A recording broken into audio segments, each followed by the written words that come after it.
તો રાધે રાધે, જય દ્વારકાધીશ. કેમ છો મારા વાલા ગુજરાતીઓ? અને બહુ દિવસ પછી વિડીયોમાં સ્વાગત છે. કેમ કે મારી ચેનલ ઉડતા ઉડતા રહી ગઈ છે. એટલે માંથી બહુ કોશિશ કરી અને બહુ કોશિશ મહેનત કર્યા પછી બધું કાના ઉપર એમના ઉપર છોડી પછી અચાનક એકદમ રાતે મેસેજ આવ્યો કે ચેનલ પછી ફરીથી રિકવરી થઈ જાય. એટલે આજથી ફરીથી વ્લોગ ચાલુ થઈ ગયા. કેવું છે ને મમ્મી? ચેનલમાં ઉડતા ઉડતા છે રહી જાય. કેટલી મહેનત કરી નહીં? ઘણી મહેનત કરી. તું કેટલું રોયો? કેમ કે ખાસી મહેનત કરી હતી. લગભગ મોનિટાઈઝ થોડીક વાર હતી એવું લાગ્યું કે જાણે હાથમાં આવેલી બધી વસ્તુ જતી રહી અને ફરી પ્રયાસ કરવો પડે એવું લાગી રહ્યું હતું. પણ હવે કંઈ વાંધો નહીં, થઈ ગયું છે બધું રેડી, કમ્પ્લીટ. હા, કાનાજીએ કમ્પ્લીટ કરી આપી. હા, એમને કમ્પ્લીટ કર્યા. અચાનક જ એકદમ મેસેજ જીમેલમાં આવ્યો કે ભાઈ તમારી ચેનલ ફરીથી રિકવરી થઈ ગઈ છે. એટલે શાંતિ થઈ ગઈ. બહુ ખુશી પણ થઈ. તો મિત્રો, અમે એક વાર ચેનલ બીજી ચાલુ કરી છે, તત્વ ડિવાઇન નામની. જે તત્વ ડિવાઇન લખશો એટલે તરત મળી જશે. અને એની ચેનલનું લિંક પણ ડિસ્ક્રિપ્શનમાં મૂકેલી છે. અને એ ચેનલમાં ફક્ત રુદ્રાક્ષ કેવી રીતે ઉત્પન્ન થયા, શિવજી વિશે, રુદ્રાક્ષનું મહત્વ શું, એવી ધાર્મિક ચેનલ બનાવેલી છે. જેને કોઈ ઈચ્છા હોય કે એવું કંઈ નવું જાણવા માટેની, તો એ ચેનલ આપણો એક વખત વિઝિટ કરજો. એની લિંક મેં ડિસ્ક્રિપ્શનમાં મૂકેલી છે. અને જો કોઈને નવું જાણવું હોય એના વિશે, ધાર્મિક વિશે, તો એ ચેનલ સબસ્ક્રાઈબ કરજો, લાઈક કરજો, શેર કરજો. તો તમને ઘણું બધું એમાં જોવા પણ મળશે અને જાણવા પણ મળશે. તો એ વિડીયો મતલબ એ ચેનલ એમાં એ જ વિડીયો મળશે અને આ ચેનલમાં વ્લોગ કન્ટિન્યુ રહેશે. તો એક વખત જોઈ અને ચેક કરી લેજો. તો રાધે રાધે. તો ગાઈસ, અભી આ છે અમારો શૂટિંગ એરિયા. જુઓ, એક ટેબલ છે અને આ ટ્રાયપોડ છે. આના ઉપર કેમેરો મૂકી અને અહીંયા હું બેસીને શૂટિંગ કરું છું.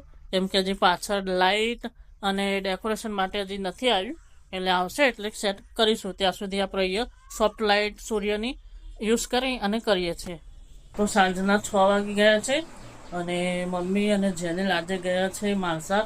કેમ કે જેનિલની સ્કોલરશીપ મળી ગઈ છે.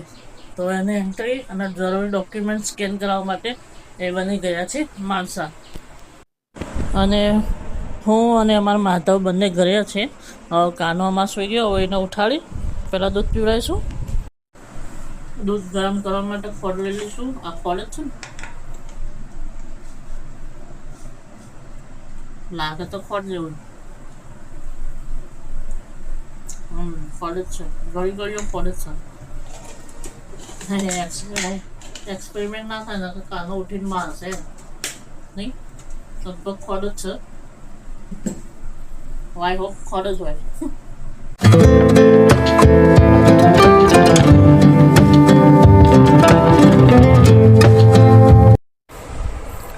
તો મિત્રો, અમે કાના માટે દૂધ તો ગરમ કરી દીધું, પણ એવું લાગે છે કે દૂધ વધારે હોય એવું લાગે.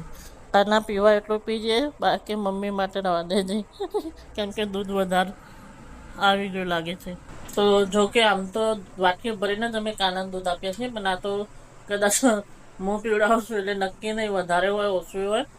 એટલે મમ્મીની જે માપ હોય એ મને ખ્યાલ નહીં, એટલે કદાચ વધારે હોય ઓછું બી હોય. એટલે મેં કહ્યું કાના થોડું પીવા એટલું પીજે, બાકી વાંધો નહીં. મમ્મી સ્કોલરશીપ લેવા જઈજો. કેવો મસ્ત આઉટફિટ તૈયાર કરીને દઈ. સરકાર પૈસા લેવા જાય, સરકારના પૈસા મફત થોડી આવે. જવા વોટી બોટ લઈ આવતા આપો નહીં કોઈ. લઈ થઈ ગયું જનરલનું થઈ ગયું. હવે ચાલ આવશે મહિના પછી તો સૃષ્ટિ લગ્નમાં કોમમાં આવશે. તને મમ્મી ગાડી આવી જશે. કાલ તો ક્યાંથી 10,000 ભાડા નહીં અમે. સરકારના પૈસા અમે ભાડા લઈ ગયા ને. मैं गरीब હે મમ્મી ગરીબ है।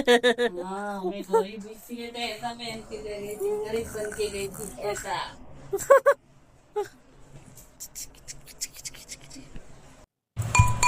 तो गाइस मम्मी आज શું બનાવું મમ્મી? ફોદનો મુઠિયા વેલોણીઓ મુઠિયો આ થાય ને. તો મમ્મી આજે ફોદનો પત્તો આવો અલગ એ કેટલા પ્રકારનો બનાવું મમ્મી તું? કેટલી એક પ્રકારનો જેટલા પ્રકારનો બનાવો હોય એટલે દૂધી કોબી મેથી ના ફોન તો અદરજન પાલકનું બધું એ બને. ઓહો, આટલા બધા પ્રકારના વેલણીઓ બધું. મેં તો 2 પ્રકારનો ખાધેલો નહીં કાના. તમને ખબર હોય તારે ને બનાવ્યા હોય તો સેવાનું ના હોય અને બનાવી. અમુક વખત તો અમારા મમ્મી અમને જમી દે ને પછી ખબર પડે કે આ પ્રકારનું બનાવ્યું. એટલે જે ના ભાવતી વસ્તુ હોય ને એ ખવાઈ જાય. ધારો કે સવારે ખીચડી ખાધી, મતલબ બપોરે ખીચડી ખાધી, હવે રાતે ખીચડી ભાવતી નહીં, બરાબર, તો એનો ઢેબરો બની જાય પછી ખાઈ રહ્યા પછી ખબર પડે. એક વખત પપ્પાને મગ ઓછા ભાવ, તો એ બી ઢેબરા ખવાઈ ગયા. પછી 2 કલાક પછી પપ્પાએ મમ્મીએ કીધું કે આ મગનો ઢેબરો હતો. એટલે આવું હોય છે ભાઈ. તમારી મમ્મી ગમે વસ્તુ ભેગું કરીને બનાવી દે. શું કહેવું મમ્મી? નહીં ખવાઈ જાય પછી જ ખાવું પડે. અને આ હોશે ખવાય રહ્યું નહીં. પાલકનું શાક નહીં ભાવતું પણ પેલું ચટણી કીધી એટલે કોથમીર ચટણી કીધી થઈ જાય. હા, જો આવું પાલકની સબ્જી ચટણી પપ્પાને કોને નથી ભાવતી? હમણાં બધાને પાલક ને એવું ચટણી નથી ભાવતી. મતલબ શાક પાલકનું શાક નતું ભાવતું, તો મમ્મીએ ચટણી કઈ બધાને ખવડાવી દીધું. પછી ખાવું પડી કાલે આ તો પાલકની શાક હતું. એટલે આવું તો મમ્મી છે. તો કાના વાપરે જઈશું બીજે માં હિચકો ખાવા. આજનો ટાઈમ થઈ ગયો. ચલો બેટા, ચલો. મમ્મી કહેતા હતા અમે આવીએ. તો રાધે રાધે, જય દ્વારકાધીશ. કેમ છો મારા વાલા ગુજરાતીઓ? તો આજે છે ગુજરાતી વ્લોગનો બીજો દિવસ, અને કાલે ગુજરાતી વ્લોગ બનાવ્યો, એમાં થોડી મજા આવી તો મૂક્યો છે, તો જલ્દીથી જોઈ લેજો. અને હા, આજે મહેમાન આવવાના છે, કેમ કે આજે અમારી નાની બહેનના મેરેજનું મુહૂર્ત જોવાનું છે. તો એ લોકો જમીન આવશે, એટલે હાલ જ અમે જમવા દઈશું. એની કઈ ડેટ આવશે એ મેં થોડી વાર લાગશે, પંડિત જે આવશે એટલે બતાવશે, એ વખતે પછી જોઈ કહીશું. તો અત્યારે જઈએ છીએ જમવા. હવે જોઈએ મમ્મીએ શું બનાવ્યું છે. આજે પપ્પાની પણ રજા છે એટલે બધા ઘરે જ છે. તો જોઈએ મમ્મીએ શું બનાવ્યું છે.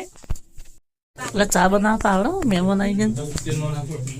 સૃષ્ટિ ચા બનાવતા આવડે? હા, કર્યા કાળી મેસ ના બનાવી. એટલે આ તો કાળી ચા બનાવીએ સૃષ્ટિ. મમ્મી મને કાળી ચા બનાવીએ. મહેમાન બહાર આવે કાળી ચા. લગ્ન લેવાનો છે, ખુશ થઈ જાય.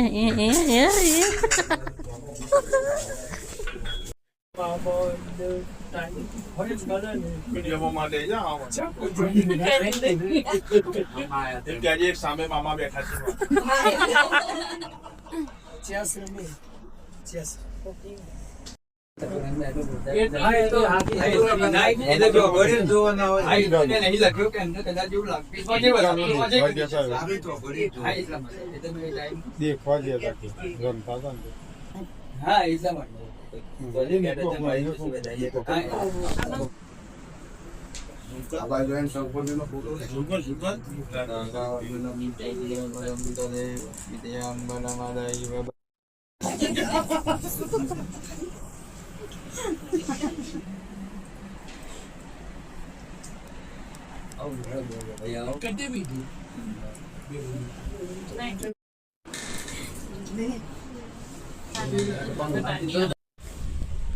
તો આ વ્લોગ અમે 2-3 દિવસનો ભેગો બનાવી રહ્યા છો છીએ, કેમ કે બધાને ખબર જ હોય, કેમ કે જ્યારે છોકરીના લગ્ન આવે એટલે ભાઈઓના ને એમને બહુ જ બધું કામ હોય.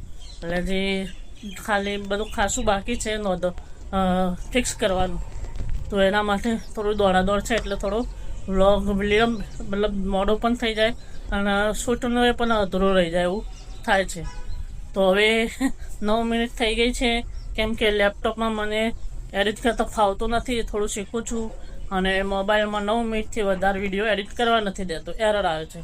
અને લેપટોપમાં સોફ્ટવેર મોંઘું મળે છે, કેમ કે યુટ્યુબમાંથી પૈસા મળ્યા નથી હજી, એટલે હજી બાકી છે. તો હવે 9 મિનિટ સુધીનો ફિક્સ. તો હવે વિડીયો લાઈક કરો, શેર કરો અને સબસ્ક્રાઈબ કરો. બસ 100 વિડીયો અને 100 સબસ્ક્રાઈબર બાકી છે, તો જલ્દી પૂરા કરી દો એટલે આપણે મોનિટાઈઝ ચેનલ થઈ જાય. તો ગુજરાતી વ્લોગ કેવું લાગે છે? મજા આવે છે ને? તો બધાને રાધે રાધે, જય દ્વારકાધીશ.